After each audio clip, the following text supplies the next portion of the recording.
School में लड़का लड़कियों के बाथरूम में चुप कर घुस जाता है क्योंकि उसका कुछ सामान शिक्षक ने जब्त कर लिया था। वो उसे वापस लेने के लिए दरवाजे के नीचे से बैग में हाथ डालने लगता है, लेकिन गलती से उसे शिक्षक का बड़ा रहस्य पता चल गया। लड़का बहुत घबरा गया था। वो वहाँ से बड़ी तेजी से बाहर भागने लगता है। फिर कक्षा में वापस आने के बाद बैठकर इंतजार करने लगता है। टीचर ने अचानक बहुत सारी चॉकलेट निकाली। फिर उसने हर एक छात्र को एक एक देना शुरू कर दिया। जैक को अचानक एक भयानक चीज के बारे में पता चलता है। कुछ दिन पहले गायब हुए सहपाठी ने वही चॉकलेट खाई थी और जैसे ही छात्र चॉकलेट खाते हैं उनकी आंखें ऊपर हो जाती हैं। जैक जल्दी से इस चीज को एक कागज पर लिख देता है। उसने अपने 2 सहपाठियों को चॉकलेट न खाने की चेतावनी दी। हालांकि नोट पास करने की आवाज शिक्षक को सुनाई पड़ जाती है। केटी केवल अगले सेकंड में खाने का नाटक कर सकती थी। अचानक शिक्षक जैक के पीछे आ जाती है।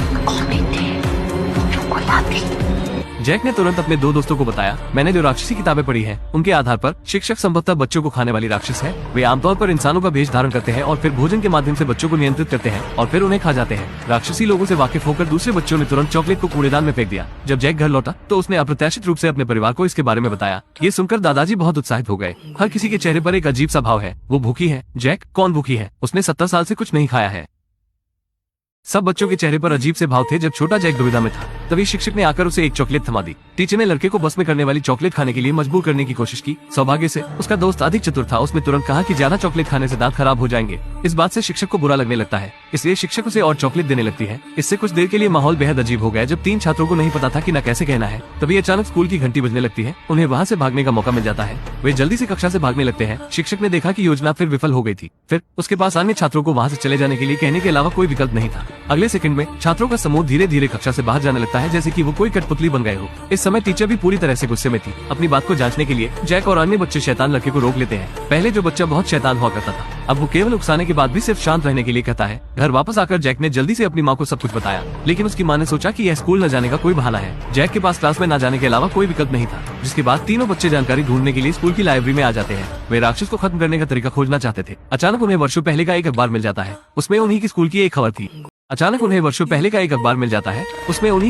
खबर थी। वहाँ बड़े पैमाने पर छात्र गायब हुए थे। जब जैक ने ये देखा तो उसे तुरंत याद आया कि उसके दादाजी ने भी यहाँ स्कूल में पढ़ाई की थी। तभी उसे याद आया कि उस दिन उसके दादाजी ने क्या कहा था। फिर वे जॉन के घर गए और उनके दादा द्वारा खींची गई ग्रेजुएशन की तस्वीरें देखी। हुआ यूं कि उसके दादाजी उन बच्चों के साथ एक ही कक्षा में थे और उसके दादाजी को छोड़कर बाकी क्लास के बच्चे गायब हो चुके थे। इससे भी अधिक डरावनी उनकी हेडमास्टर थी। यह उनकी वही शिक्षक थी जो उन्हें अभी पढ़ाती है। जबकि तीनों सदमे में थे। अगले ही सेकंड में लड़के को एहसास हुआ कि उसकी शिक्षक एक राक्षसी है, इसलिए वो जैक के दादाजी के पास पहुंच जाते हैं और अतीत के बारे में सवाल पूछना शुरू कर दिया। लेकिन दादाजी यह सुनकर बहुत उत्साहित हुए। उन्होंने कहा कि वो वही है जिसने उसके सहपाठियों को खा लिया था। जैक ने ये देखा और तुरंत पूछा, क्या उसे रोकने का कोई तरीका?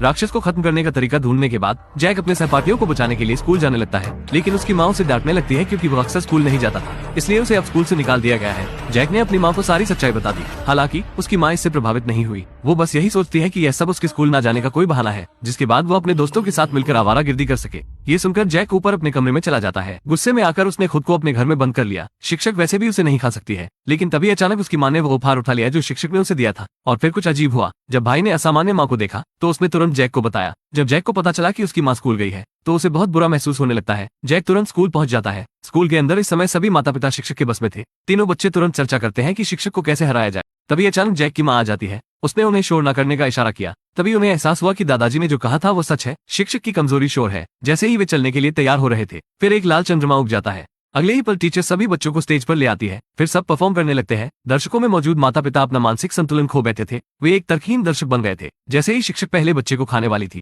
जैक दौड़कर आया और चिल्लाया। जेनी और जॉन अवसर का लाभ उठाते हुए स्टूडियो में आ जाते हैं। जब शिक्षक ने शोर सुना तो वो बहुत क्रोधित हुई। उसने जैक को अपने काम से काम रखने की चेतावनी दी, लेकिन जैक अपना काम करने में ही लगा था। वो शोर मचाकर शिक्षक को परेशान करने लगता है। अधीर शिक्षक ने अपने दोनों हाथ हिलाए। उसके बस में दोनों पेरेंट्स जैक को उठाकर स्टेज पर ले आते हैं। जैसे ही शिक्षक उसे चॉकलेट खाने के लिए मजबूर करने वाली थी, वैसे ही प्रसारण कक्ष में जॉन स्पीकर पर शोर मचाने लगता है और इस तरह शिक्षक को तुरंत खत्म कर दिया गया। मूल लाल चंद्रमा भी सफेद हो गया था, जिससे सभी लोगों का दिमाग भी ठीक हो गया था। ये कहानी हमें बताती है कि सबसे शक्तिशाली राक्षस की भी कमजोरियां होती हैं।